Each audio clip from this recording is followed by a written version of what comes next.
नाट्य तरंग कार्यक्रम में लीजिए सुनिए डॉक्टर रणवीर सक्सेना का लिखा नाटक वो मंजिल कहाँ। निर्देशक स्वतंत्र कुमार ओझा।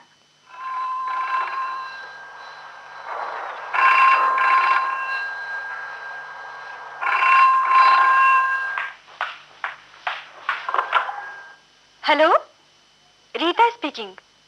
जी हाँ, मैं रीता बोल रही हूँ। आप? अरे सचिन, हाँ, मैं हूँ रीता। क्या कहा? कब? अस्पताल? अच्छा, मैं अभी आती हूँ। क्या बात है ऋतु, किसका फोन था? सचिन का फोन था। पापा, हरीश आ गया है, मैं जा रही हूँ। कहाँ आ गया हरीश? ऋतु!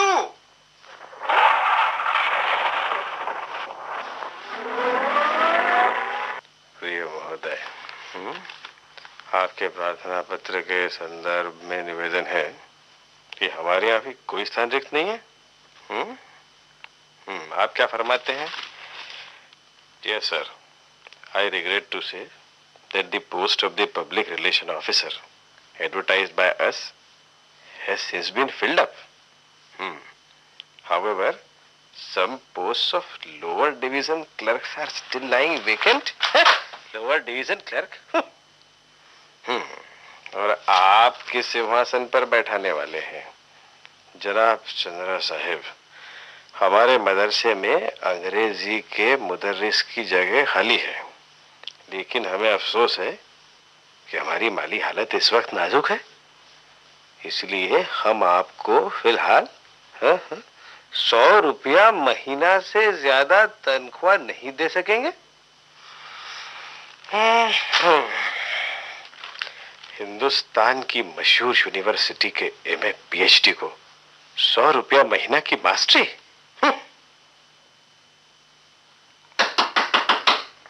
क्या मैं अंदर आ सकता हूँ? तुम भी आ गए कंगाली में आटा गीला करने। वो तो आना ही था। पहले सिगरेट तलब करोगे, थोड़ी देर मेरा दिमाग खाओगे और फिर चाय की मांग करोगे। ओफो, तो इसमें परेशानी की क्या बात है? तुम्हारे ऑस्कर वाइल्ड ने ही तो कहा था कि जब मैं कर्ज में होता हूँ तो हर खर्च बर्दाश्त कर सकता हूँ। मेरी हालत तो इससे भी बदतर है जाने मन। हाँ? मुझे 100 रुपये महीने की मास्टरी मिल रही है। जो लोग इस उम्मीद में कर्ज दिए जा रहे थे कि डॉक्टर हरीश चंद्र आज नहीं तो कल किसी बड़ी कुर्सी पर बैठेंगे, वे भी मेरी मास्टरी देखकर कर्ज देना बंद कर देंगे। अच्छा, वेरी गुड। क्यों हरीश, कोई कारोबार क्यों नहीं कर लेते? कारोबार के लिए पूंजी कहाँ से लाऊंगा? तुम्हें तो मालूम है अख्तर, पिताजी जो कुछ छोड़ गए थे वो सब पढ़ाई में खत्म हो गया। अब सिवा कर्ज के मेरे पास कुछ नहीं है। अरे भाई, क्या साजिश हो रही है? हाँ, अभी तो नहीं हो रही थी, लेकिन अब आप तशरीफ लाए हैं तो जरूर होगी। क्यों अख्तर? होगी। ओहो जनाब अख्तर साहब, यहाँ डटे हुए। आधा वर्ष मियाँ। मैं पूछता हूँ आखिर बात क्या है? कोई पार्टी वार्टी है क्या? अरे मियाँ, पार्टी वार्टी कुछ नहीं है। हरीश की बेकारी पर मातमपुरसी करने चला आया था। भाई देखो अख्तर भाई, अगर बेकारी के लिए मातमपुरसी होने लगे ना तो ये देश मातमपुरसी के सिवाय और कुछ नहीं कर सकेगा। ये मेरी अपनी राय। तो और करता भी क्या है? देखो हरीश, ये बेकारी का सवाल तुम व्यक्तिगत सवाल मत समझो, ये पूरे समाज और सारे देश का सवाल है। सचिन, व्यक्ति के लिए व्यक्तिगत सवाल नहीं तो और क्या है? बेकार इंसान को जिन कमियों का सामना करना पड़ता है, समाज में जिन अपमानों का शिकार होना पड़ता है, वे सब इंसान भोगता है, क्योंकि इंसान के मन होता है, आत्मा होती है। हाँ, मैं मानता हूँ, ऐसा ही है कि व्यक्ति के मन होता है, आत्मा होती है, और समाज का कोई मन नहीं होता, कोई आत्मा भी नहीं होती। लेकिन मैं फिलॉसफी की चर्चा नहीं कर रहा, मैं ये कहना चाहता हूँ हरीश की इस समस्या का इलाज व्यक्तिगत रूप से नहीं हो सकता, सामाजिक इलाज से ही समस्या को सुलझाया जा सकता है। ये मेरी अपनी राय। यानी आपकी नेक सलाह ये है कि डॉक्टर हरीश चंद्र इनकलाब का परचम ऊंचा कर सड़कें नापने का काम शुरू कर दें। जी हाँ, पर अकेले नहीं, बल्कि और बेकारों के साथ कंधे से कंधा मिलाकर, क्योंकि इनकलाब के बिना बेकारी खत्म नहीं हो सकती। सचिन, तुम्हारे विचार में जानता हूं, तुम हर मर्ज का इलाज अपनी पार्टी के इशारे पर होने वाली क्रांति में देखते हो, लेकिन ये तो बताओ कि क्रांति होने तक बेकार इंसान क्या करेगा? सचिन, ये भी गौरतलब है कि इनकलाब गुत्थियां सुलझाने से ज्यादा नई गुत्थियां पैदा करता है। और अक्सर होता यह है कि बुलंद इरादों से शुरू किए इनकलाब बेहाथ होकर ऐसे रास्तों पर चल निकलते हैं कि मंजिल दूर के दूर रह जाती है। अख्तर, तुम ये क्या बातें कर रहे हो? तुम बिल्कुल रिएक्शनरी हो। तुम इनकलाब का ना मतलब समझते हो और ना ही उसकी ऐतिहासिक अनिवार्यता। अरे अरे, ये तुम दोनों ने क्या राजनीतिक अखाड़ेबाजी शुरू कर दी है? यहाँ रोटी रोजी के लिए परेशान हैं और आप लोग हैं कि सिद्धांत बगाड़ रहे हैं। Correct sir. सचिन भाई, सुलह की दरख्वास्त करता हूँ, बशर्ते कि उसकी घोषणा चाय के प्याले से हो। करेक्ट। अरे वो तो अख्तर के आते ही मैंने कह दिया था कि हजरत पहले सिगरेट मांगेंगे, फिर सर खाएंगे और आखिर में चाय पर पहुंचेंगे। चलो चलो बाहर चलो। चलो चलो।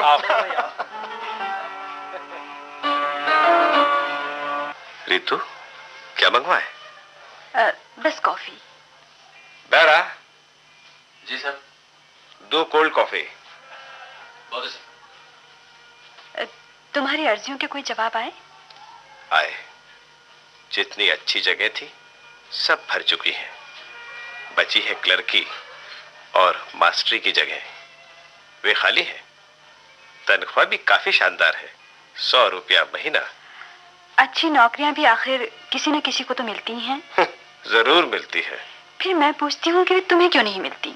Professor doctor miss Rita Sinha, आप बड़ी भोली है। अच्छा। रितु, जानती हो नौकरियां किन्हें मिलती हैं? चाचा भतीजे को सबसे अधिक नंबर देता है। तुम भी जाति, प्रदेश और रिश्ते की सीढ़ी पर पैर रखकर ऊंची कुर्सी पर पहुंचने की कोशिश क्यों नहीं करते? क्योंकि मैं न जाति मानता हूँ और न प्रदेश से बंधा हूँ। रिश्तेदार कोई है नहीं। तुम मजाक कर रहे हो।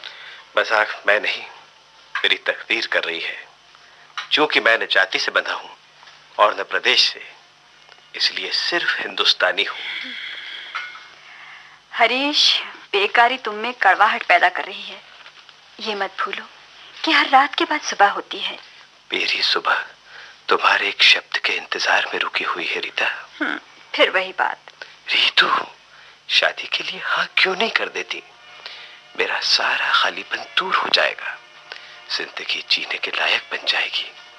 मेरी जिंदगी में कुछ नहीं है, वो एक खाली प्याला है। जिंदगी के प्याले में कई चीजें पी जा सकती हैं, उसे शादी के लिए खाली छोड़ देना क्या उचित है? हर आदमी को अलग अलग समय पर अलग अलग प्यास होती है। आज मेरी प्यास दूसरी है। मुझे स्नेह चाहिए। किसी के प्रेम की उंगली पकड़कर मैं ऊपर उठ सकता हूँ, जिंदगी की निराशा और दुख को जीत सकता हूँ, इंसान की तरह खड़ा हो सकता हूँ, लड़ सकता हूँ। अगर मेरे स्नेह से सब मिल सकता हो तो तुम जानते हो वो तुम्हारा है। रहा शादी का सवाल, उसके लिए भी ज्यादा इंतजार नहीं करना पड़ेगा। 1-2 साल में शादी का मुहूर्त भी निकाल लिया जाएगा। 1-2 साल? ये सजा क्यों? ये सजा नहीं, ये परीक्षा है, कसौटी है। ये देखने के लिए कि क्या तुम्हारा प्रेम 1-2 साल के इंतजार को सह सकता है। तब तक मैं क्या करूं? Sir, bill. तब तक बिल चुकाओ। अख्तर, हरीश के मामले में तुम कहां तक पहुंचे हो? मेजर, हरीश को दल में लाना आसान नहीं है। आसान होता तो तुम्हें ये नहीं सौंपा जाता। और ये मत भूलो कि हरीश का नाम तुमने ही सुझाया था। इस इज्जत अफजाई के लिए शुक्रिया। शायरी नहीं, मुझे रिपोर्ट चाहिए। हरीश ने अभी नाउम्मीदी के दौर में पैर रखा ही है। गहरे में पहुंचते ही हम उसे अपने पास घसीट लाएंगे। एक बात ध्यान रखना, जब तक हरीश दिमागी तौर से तैयार नहीं हो जाता तब तक उसके सामने इनकलाब की बातें मत करना। वो कहीं भाग न खड़ा हो। मैं बचपन से उसके साथ पढ़ा हूं मेजर, उसकी नस नस पहचानता हूं। एनसीसी में भी हम दोनों साथ थे। अपने जमाने का वो सबसे बढ़िया कैडेट था, निशानेबाजी में बेजोड़। यही तारीफ सुनकर तो मैं उसे दिल में लेने के लिए राजी हुआ हूं। उसके जीवन में कहीं कोई लड़की है? जी। मैं पूछ रहा था वो किसी लड़की के चक्कर में तो नहीं है? ऐसे लोगों को खतरे के काम में लाना कठिन होता है। समझ गया। अभी उस पर मोहब्बत की लगाम नहीं लगी है मेजर। फिर ऐसा करो, पुराना नुस्खा ही काम में लाओ। वो क्या मेजर? अलका से उसकी मुलाकात करा दो। अलका इस काम में उस्ताद है। जयंती लाल को वही तो दल में लाई थी। Nothing like trying it major. लेकिन साकी के साथ सागर भी चाहिए। You're right. And that means money. Of course. ये लो 100 रुपए, वेस्ट मत करना। अलका से भी कह देना। जी। सुनो सुनो, अलका को हरीश की पूरी बैकग्राउंड समझा देना। और देखो, दोनों का परिचय कराकर तुम स्टेज से हट जाना। आप फिक्र मत करें major. Alright, best of luck. Thanks. कहो हरीश, अरे भाई क्या हो रहा है? आओ आओ, बहुत दिन बाद दिखलाई पड़ रहे हो। कहाँ थे? अरे यही था यार, वो रबर फैक्ट्री की हड़ताल में बुरी तरह बिजी था। बाजार में अफवाह गर्म थी कि हड़ताल समाप्त होने को हाँ, है। वो तो समाप्त हो गई है। खैर छोड़ो इस बात को। ये बताओ कि तुमने ऐसा हुलिया क्यों बना रखा? कपड़े मैले, चेहरे पर कई दिन पुरानी दाढ़ी, बाल रूखे। अरे भाई अच्छे खासे मजनू दिखाई दे रहे हो। सचिन, एक बेकार नौजवान से तुम क्या उम्मीद करते हो? अरे यार, मैं तो बहुत कुछ उम्मीद करता हूँ। मेरा ख्याल है कि ये लक्षण बेकारी के नहीं, बेकरारी के हैं। मैं समझा नहीं। बन मत। मैं अच्छी तरह जानता हूँ कि तुम्हारी इस हालत का कारण बेकारी से अधिक रीता है। मालूम पड़ता है रीता से कोई झगड़ा हो गया है। तुम तो मुझे और रीता दोनों को अच्छी तरह जानते हो। हम में कभी झगड़ा नहीं होता। हाँ सचिन, रीता चाहती है तो मेरे वजन को हल्का कर सकती थी। वो कैसे? हम शादी कर लें तो मेरा अकेलापन चला जाएगा। रीता के साथ रहकर मैं समाज से लड़ सकूंगा। बेकारी जैसी बीमारियां पैदा करने वाले सामाजिक अन्याय से लोहा ले सकूंगा। अच्छा, लेकिन मुझे आत्मिक शांति चाहिए जो रीता ही दे सकती है। मेरा ख्याल है हरीश, प्रोफेसर सिन्हा तो पहले ही तुम दोनों का संबंध मंजूर कर चुके हैं। फिर रुकावट कहाँ है? यही तो समझ में नहीं आता। जब ये बात उठाता हूँ तो रीता रुकने को कहती है। क्या रीता बदल रही है? मैं पूछता हूँ, क्या वो भूल गई कि अगर तुमने जानबूझकर अपनी इंटरव्यू खराब ना कर ली होती तो नेशनल कॉलेज की लेक्चरशिप उसे नहीं तुम्हें मिलती? छोड़ो इस बात को। पर हरीश, तुमने ये बेवकूफी क्यों की? औरत के लिए नौकरी इतना महत्व नहीं रखती, पर मर्द के लिए वो सिर्फ आमदनी का जरिया ही नहीं, उसके सोशल स्टेटस की बुनियाद भी है। जो कुछ मैंने किया उसका मुझे कोई अफसोस नहीं। रीता के लिए मैं क्या नहीं कर सकता। लेकिन वही रीता अब तुमसे इंतजार करने को कह रही है। मैं पूछता हूँ क्यों? क्योंकि तुम बेकार हो, तुम्हारे पास ना कोई ओहदा है और ना कोई आमदनी। नहीं सचिन, तुम रीता के साथ अन्याय कर रहे हो। उसके फैसले के पीछे जरूर कोई अच्छा कारण होगा। ये कारण अख्तर तो नहीं? अख्तर? हाँ, नहीं। उसे रीता के घर और कॉलेज के चक्कर लगाते अक्सर देखता हूँ। नहीं, वो नहीं हो सकता। रीता उसे हल्का आदमी समझती है। देखो हरीश, तुम हमेशा जल्दबाज रहे हो और शायद जरूर से ज्यादा भोले भी। नारी इतनी सरल नहीं होती। पुरुष ही कहाँ इतना साफ होता है। स्त्री और पुरुष के गुण दोषों का वजन बराबर बराबर है। मैं क्या खुदगर्ज नहीं हूं जो अपनी आत्मिक शांति की बात सोचकर शादी पर जोर दे रहा हूं? मुझे रीता और उसके पिता की भावनाओं का भी ख्याल करना चाहिए। ठीक है। अच्छा हरीश, मैं रीता से बात करूंगा। नहीं सचिन, इसकी कोई जरूरत नहीं।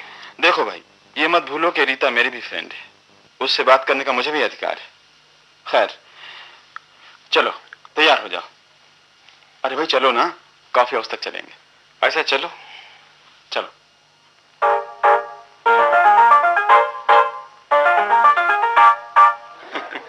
हरीश ऐसा नहीं Sachin. Hello Harish. Hi Sachin. Hello hello. किस बात पे खफा है हुजूर कि हम आ रहे हैं और आप जाने की तैयारी कर रहे हैं? अरे मैं तो भूल ही गया। आपसे मिलिए मिस अलका। और आप हैं doctor Harish Chandra MA PhD वगैरह वगैरह। और आप हैं मिस्टर सचिन मेहरोत्रा, मशहूर political worker. How do do? How do do? आपसे मिलकर बड़ी खुशी हुई। अब्दा साहब से आप लोगों की बेहद तारीफ सुन चुकी हूँ। चलिए एक कप कॉफी हो जाए। आइए ना। कॉफी? Sure sure. क्यों सचिन, ख्याल तो बुरा नहीं है। भाई आज माफी चाहता हूँ मिस अलका, एक मीटिंग है जिसमें पहुंचना जरूरी है। फिर कभी साथ दे दूंगा। अच्छा, ओके, बाय। बाय। और आप डॉक्टर चंद्र? मैं भाई हरीश, तुम्हें चलना पड़ेगा। तुम्हें कहाँ जाना है? आइए ना डॉक्टर चंद्र। चलिए, मैं आपकी सेवा में हूँ। That's good. बैठिए ना डॉक्टर चंद्र। बैठिए। बेरा बेरा। जी साहब। 3 कॉफी लाओ। कुछ खाओगी अलका? जी नहीं। तुम कुछ लोगे हरीश? मैं कुछ नहीं लूंगा। ओके। बस 3 गरम कॉफी लाओ बेरा। अभी लाए सर। हरीश, अलका बढ़िया कहानियां लिखती है। गाना, नाचना और एक्टिंग तीनों में कमाल हासिल है। That's a rare combination. तो साहब तो मेरी यूं ही तारीफ कर रहे हैं। मैं तो निहायत ही मामूली लड़की हूँ। भाई ऐसी बात नहीं है। साहब, अभी फोन पर यह संदेश आपके लिए आया है। अच्छा, देखो। आई एम सॉरी अलका, मुझे फौरन बुलाया है। क्या हुआ? अब्बाजान की तबीयत एकाएक खराब हो गई। सॉरी हरीश। चलो चलो, हम भी चलते हैं। नहीं, कोई खास बात नहीं है। उन्हें हर महीने 15 दिन में ऐसे दौरे आते ही रहते हैं। कॉफी के बाद तुम अलका को घर तक छोड़ दोगे हरीश, प्लीज? जी नहीं, इनको क्यों तकलीफ देते हैं, मैं चली जाऊंगी। मैं छोड़ाऊंगा। Okay Harish, I am sorry for teaching you. कोई बात नहीं, कोई बात नहीं। ओके। रितु, हरीश आखिर गायब कहाँ हो गया? क्यों, क्या हुआ पापा? हरीश का कई हफ्तों से पता नहीं। थोड़े दिन पहले तक मैंने उसे एक बदनाम लड़की के साथ कई बार घूमते फिरते देखा था। समाज तो हर अकेली लड़की को बदनाम करता है, और लड़की के साथ घूमने में क्या दोष है? हाँ, साधारण तौर से कोई दोष नहीं, लेकिन रितु, वो सचमुच ही खराब लड़की है। लड़की खराब होगी, पर हरीश बहकने वाला आदमी नहीं है। हरीश कितना बहक सकता है ये उस शाम हम दोनों ही देख चुके हैं रीता।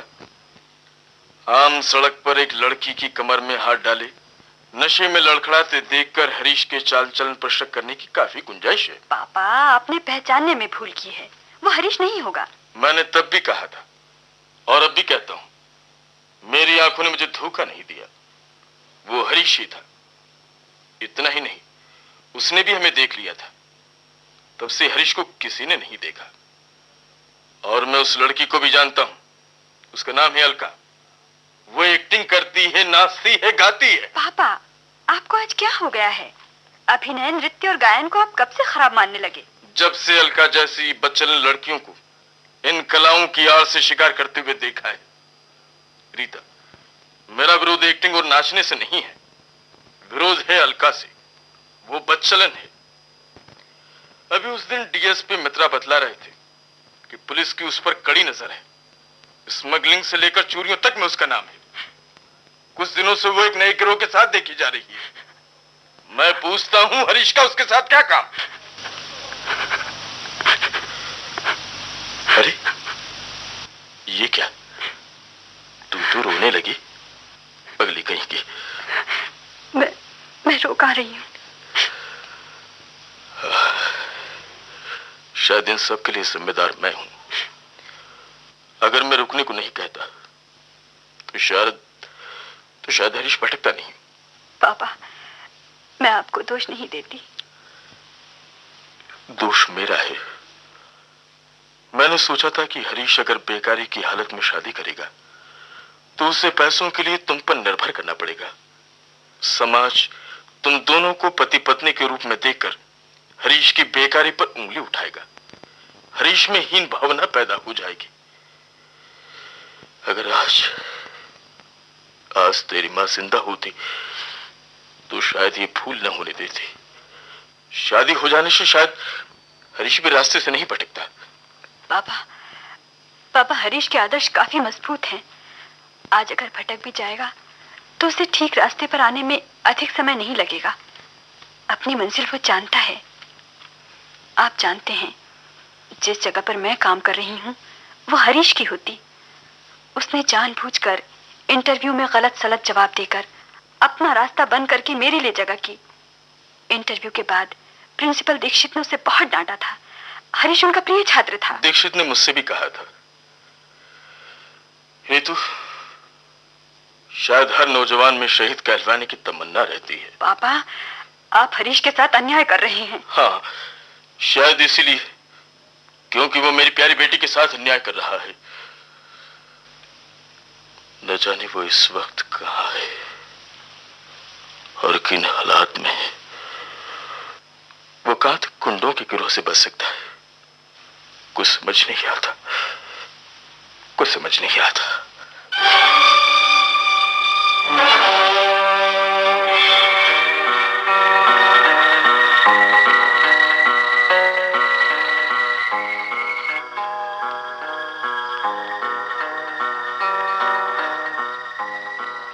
पता नहीं मुझे क्या होता जा रहा है। हरीश, बेकारी तुम में कड़वाहट पैदा कर रही है।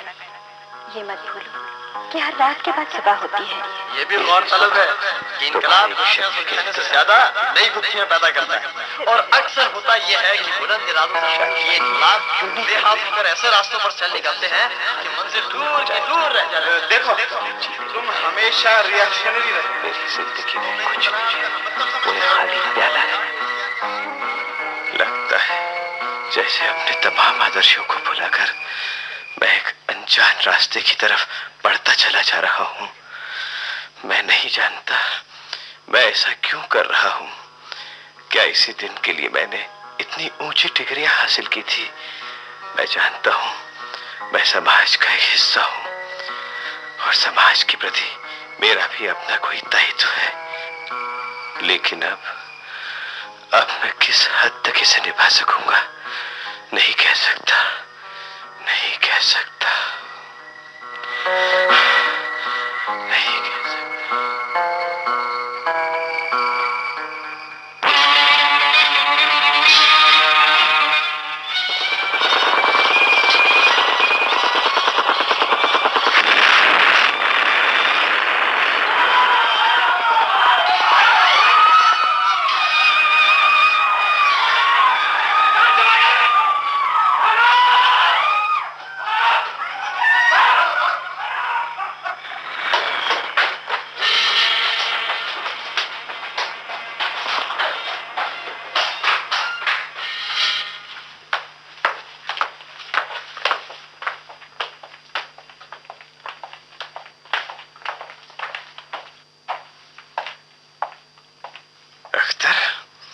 तुम मुझे किस जहन्नुम में ले आए हो? इसे तुम जहन्नुम कहते हो मेरे यार? ये नए जमाने की जन्नत है। हूरें हैं जिनके हाथों में लाल मय से भरे हुए पैमाने हैं। ये जन्नत है तरक्की पसंद नौजवानों की, जो सड़ी गली पुरानी दुनिया को तोड़कर एक नए समाज और एक नए जहां की तामीर करने का दम रखते। शराब पीना और बैंक लूटना, बैंक लूटना और शराब पीना, क्या नई दुनिया बनाने का यही तरीका है? शराब का एक प्याला चंद लम्हों में दुनिया बदल देता है मेरे दोस्त। दुनिया ऐसे नहीं बदला करती। मैंने भी पीकर देखा है अख्तर। हम बदल जाते हैं तो समझते हैं दुनिया बदल गई। दुनिया बदलती है जब कोई बड़ा विचार, कोई ऊंचा आदर्श करोड़ों इंसानों के दिलों में झंझराहट पैदा करता है और क्रांति का राग बनकर दुनिया को झकझोर देता है। बदबूदार तंग कोठरियों से क्रांति नहीं, सिर्फ बदबू निकलती है। हरीश, मैं समझ नहीं पा रहा हूँ। पहले एक्शन में तुम्हारा यह हाल है। अगर रात के अंधेरे में बेगुनाह और बेखबर चौकीदारों की हत्या कर बैंक लूटने वाले लोग बहादुर हैं, तो मैं सचमुच बुज़दिल हूँ। जब एक्शन के लिए सब तैयारी हो चुकी है तब तुम्हारा झिझकना गद्दारी है। अलका बैंक के एजेंट को बनाकर चाबियों की छाप ले आई थी। नकली चाबियां तैयार है। 10 मिनट के एक्शन में कम से कम 2 लाख रुपए हमारे हाथ लगेंगे।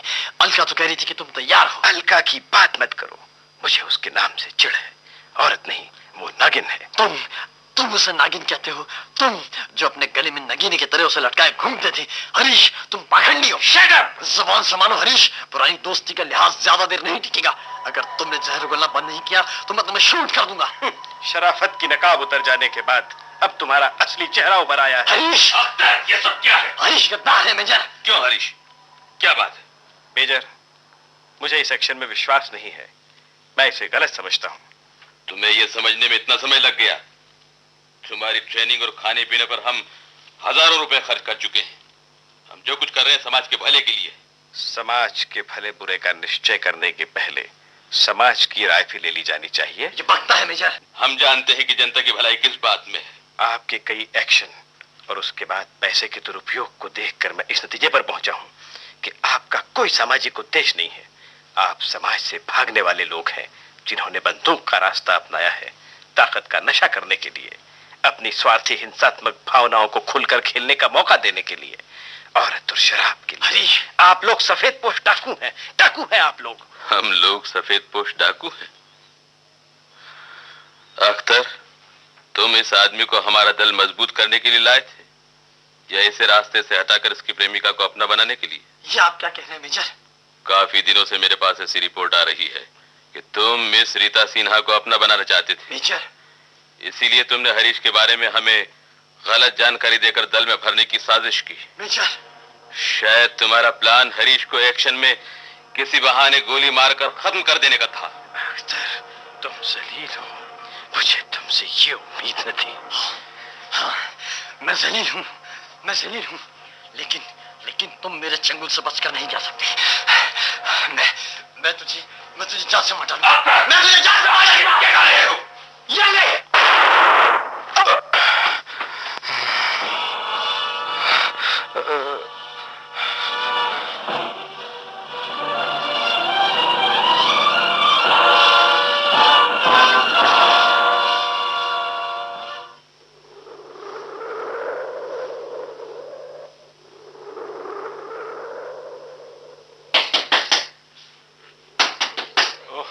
कौन है इतनी रात गए?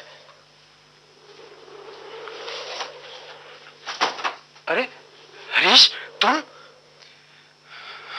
क्या हुआ? खून?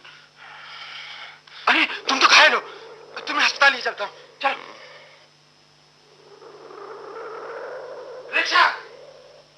रिक्शा, जल्दी चलो हॉस्पिटल।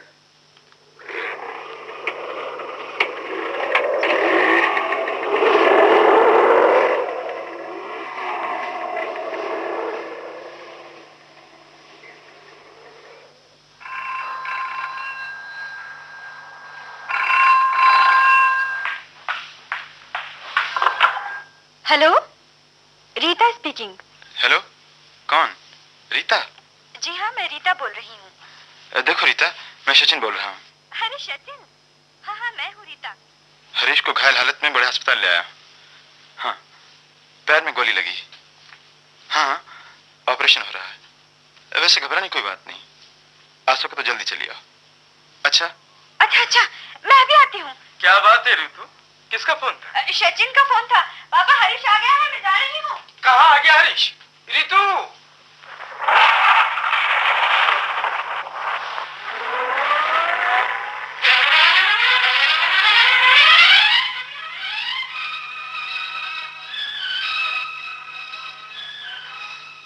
कैसी तबीयत है हरीश? ठीक हूँ। तुम्हें तो बहुत चोट लगी है। कहीं तुम्हारा पैर? दोनों पैरों पर चलकर जो मंजिल नहीं मिल सकी थी, वो एक पैर पर चलकर मिल गई। ये क्या सफलता नहीं है? तुम मेरे साथ रहो रीता, तो सब मंजिलें मिल जाएंगी। और सच्चाई के रास्ते पर मैं हमेशा चलने के लिए तैयार हूँ। मैंने सीधा रास्ता देख लिया है। रास्ता सच्चाई की तरफ है और उसी पर मुझे चलना चाहिए था। काश मैंने तुम्हारे और अपने अंतर की बात सुन ली होती। लेकिन अब मुझे मेरी मंजिल मिल गई है। हरीश। वो मंजिल कहाँ? अभी आपने डॉक्टर रणवीर सक्सेना का लिखा ये नाटक सुना। निर्देशक थे स्वतंत्र कुमार ओझा। नाट्य तरंग कार्यक्रम समाप्त हुआ।